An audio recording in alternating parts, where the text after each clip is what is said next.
국민 여러분, 안녕하십니까? 여기는 대한민국 대표 정치 전문 플랫폼 한국정치TV입니다. 경기도 성남시 대장동 개발사업 비리 의혹에 연루된 민간업자 5명에게 1심에서 10월 31일 중형이 선고됐습니다.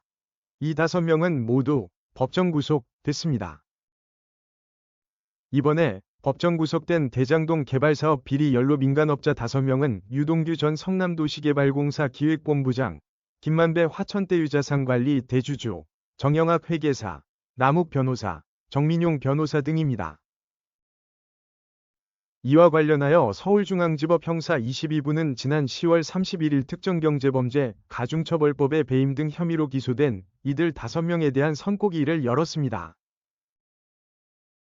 이처럼 대장동 개발사업 비리 연루 민간업자들에 대한 1심 선고가 내려진 것은 2021년 이들이 기소된 지 4년여 만의 일입니다. 이날 재판부는 유동규 전 성남도시개발공사 기획본부장에게 징역 8년과 벌금 4억 원, 추징금 8억 100만 원을 선고했습니다. 화천대유자산관리 대주주 김만배 씨에게는 징역 8년에 추징금 428억 165만 원을 선고했습니다.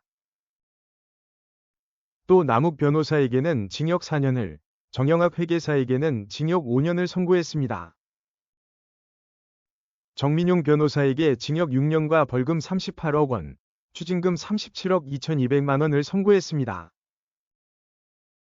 이날 재판부는 4년 동안 재판이 이뤄지고 충분히 공방이 이뤄진 상태에서 중형이 선고된 상황이기 때문에 피고인들에 대해 도망의 염려가 인정된다면서 이들을 모두 법정 구속했습니다. 재판부는 이 사건은 공사의 실세인 유동규 전 본부장과 실무자인 정민용 변호사가 민간업자들과 장기간에 걸쳐 금품 제공 등을 매개로 형성된 유착관계에 따라 발생한 부패범죄라고 판단했습니다.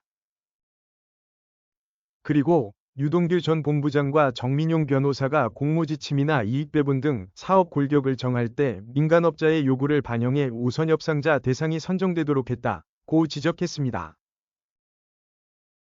특히 1심 재판부는 피고인들의 업무상 배임 혐의를 유죄로 판단했습니다.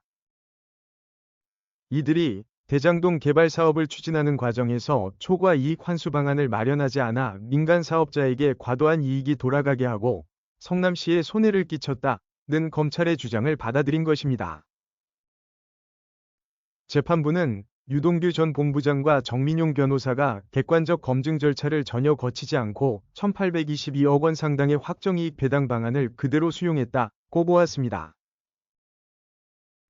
또 공모지침서 작성과 사업협약 체결 과정에서 공사 주무부서의 추가이익 환수 의견을 묵살했다고 판단했습니다.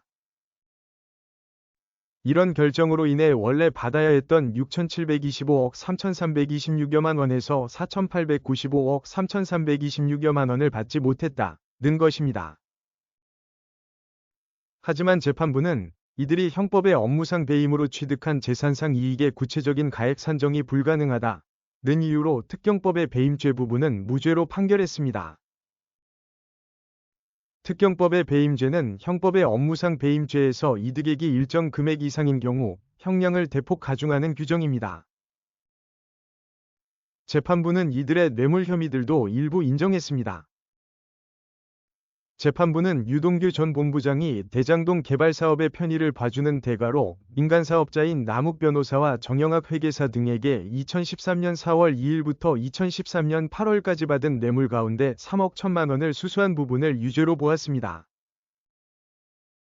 또 정민용 변호사가 공무원으로 위제되는 공사 담당자들로부터 민간업자들의 요구사항을 반영한 공모지침서를 작성하는 등 직무상 부정한 행위를 했다고 판단했습니다. 그리고 정민용 변호사가 남욱 변호사에게 2016년 3월부터 2020년 12월까지 37억 2200만 원의 뇌물을 받았다고 보았습니다. 시청해주셔서 감사합니다. 한국정치TV는 국내 최초로 탄생한 중립적, 객관적, 과학적, 불편부당한 독립정치 미디어입니다. 여러분의 구독과 알림, 자발적인 후원은 채널의 제작과 운영에 큰 힘이 됩니다.